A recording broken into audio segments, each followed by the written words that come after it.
Restorative circles aren't just for teachers and students, they can be really helpful in working with parents. So today I'm talking with Charles Wilson about his many years of experience using restorative practices with parents to resolve conflict and harm, both in Oakland, California as a school principal and then a district administrator, as well as in Sonoma, where he's now the Director of Educational Services. Don't forget to like and subscribe and join our community of educators.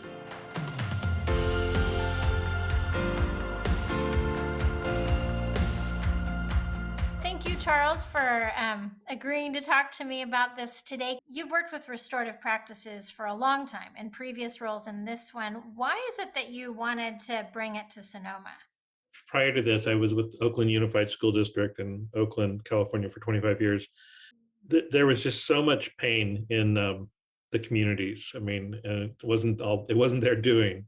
And that pain was coming into the schools in the way that we were creating conflicts in the schools that kids needed a different way to be in relationship. So that's why I've started looking at restorative practices there. Of course, Oakland Unified actually really took on and took the lead around both social emotional learning development and restorative practices. So it was an easy climate, a professional climate to bring it in that. So when I came to Sonoma, I mean, the thing about Sonoma and places like Sonoma is that it has a veneer. It's a very beautiful place. It's a destination for a lot of people, but it's got, the same history that everywhere else in the world has of haves and have-nots and ins and outs and race issues and class issues. And there was just a lot of stuff here that people weren't talking about. There was a lot of stuff here that people were kind of trying to sweep under the rug, mostly unintentionally. So I just thought the restorative practices would be a good way to first solve and heal the adult community and then bring it into working with kids. So tell me about how you've used restorative practices with parents. Because sometimes it seems like a lot of folks get nervous. Like they'll do a lot of things just with their students, but then when it comes to parents, falling back into like traditional systems of dealing with those kind of relationships. So tell me about that part. The biggest hurdle I think a lot of people find is that parent piece, because this idea that the kids are ours for those days and we kind of, while they're here, and we can kind of shape what they're doing and how they're interacting. And then they go home and we have no control. And we're like, oh, we don't want to step on the parents' toes. But then we're also kind of censorious about the things we think the parents may be doing or not doing at home. And so I just found as a principal that it was really important to start bringing parents into the conversation because, I mean, my experience was in Oakland that it was the parents who were so outraged often by the way another child treated their own child, for example, or a staff member treated their child. And so I feel like in Oakland, especially when you're dealing with people who have been sort of, unfortunately, systemically and systematically oppressed for so long, that outrage is a reflection not of the moment and the incident, like so a kid pulled my kid's hair. It's not World War III, but there's so much anger under the surface because of the way the world has treated them, that these moments become spouts for like these lava eruptions. And so I think that's where people get afraid sometimes. And I found that restorative practices were a great entryway into that. So that's where it came with parents. And, we got through some pretty hard things in Oakland, and we've dealt with some hard things here in Sonoma with parents, and it's been successful. What were some reservations you had before trying a restorative practices with kind of a larger incident that happened involving multiple families, that kind of thing? What was the hesitation to try this?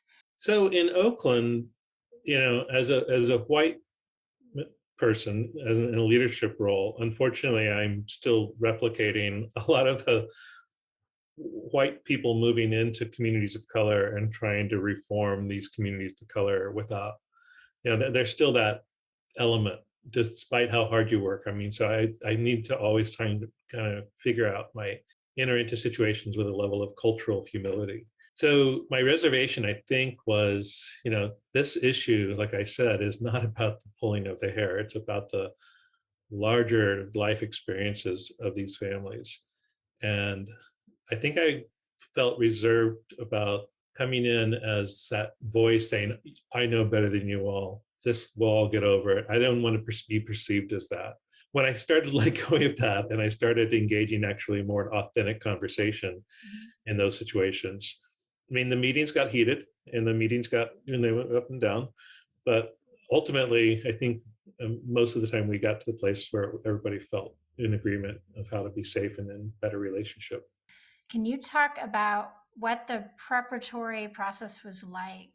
Well, I have to say that the preparatory process came to find out was intense, very time consuming, and really goes in deep. What I learned from doing the preparatory process with you was, laying out sort of the flow of how the meeting is going to go, laying out the question structure so people could think in a little bit, not prep or script, but think into it. But you are also kindly persistent about making people come back to the main point, making people kind of be aware of how to be in their role as a school leader or district leader, and then also be vulnerable and human. And I think that some of the people, I'm just reflecting on some of the preparation you did with some of the other district leaders. It was good because I think it made some of the people nervous to think that they were going to have to bring themselves to this meeting. But I think once they were in the meeting, they found that it was a truly safe space to be vulnerable. And then a person can extend that as much as they want. How did you feel going into that meeting? A book was read to some students with poor preparation in the head of the book, and it's a very, very explosive topic. It was about it was actually not a bad book about racial justice and how to talk about racial justice and to young children. So I just decided to go in and really listen and really hear. And I think because of the preparatory work that was done in advance with the parents who were coming in, they were ready to be vulnerable. And one of the parents whose spouse is a police officer started really quickly and said, I'm actually in support of the idea of racial justice. I believe in we need to work towards equity. And I'm like, oh wow, we've already established common grounds. That's the way I was feeling, like in the first couple seconds. So I think the preparatory work, along with walking in to feel safe to be vulnerable, allowed those connections to form quickly. And I Right. don't think the meeting went off track ever. And it was a long meeting, 3 hours.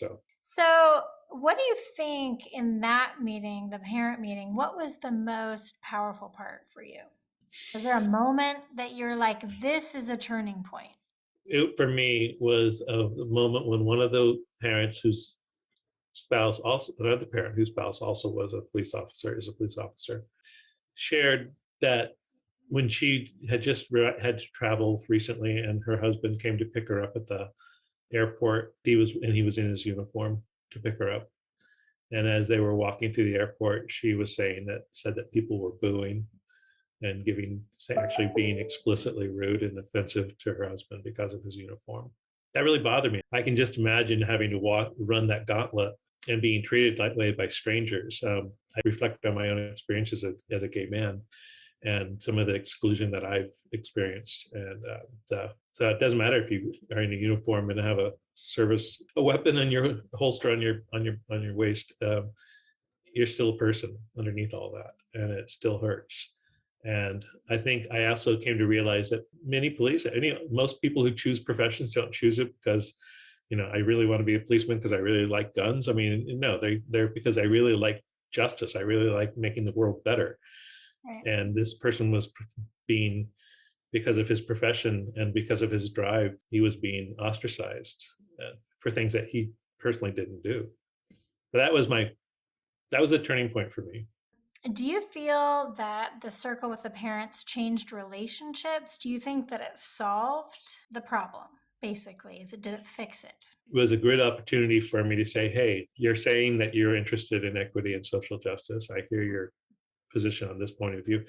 Let's maybe form a committee of parents and teachers and community members to talk about that topic about racial justice and how we build a curriculum. They readily accepted. It wasn't necessarily a solving of the problem, but it was moving the problem to its next step towards a larger resolution.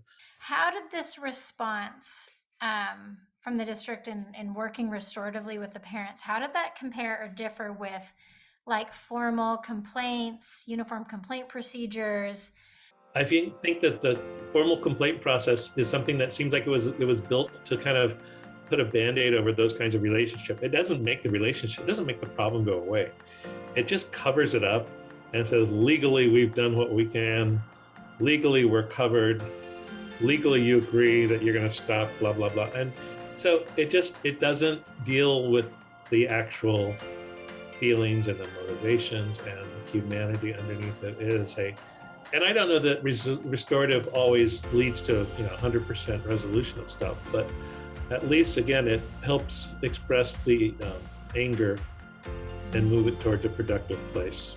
Thanks for watching this interview with Charles. If you liked the video today, don't forget to give it a thumbs up and share with a friend, and leave a comment below about other videos you'd like to see.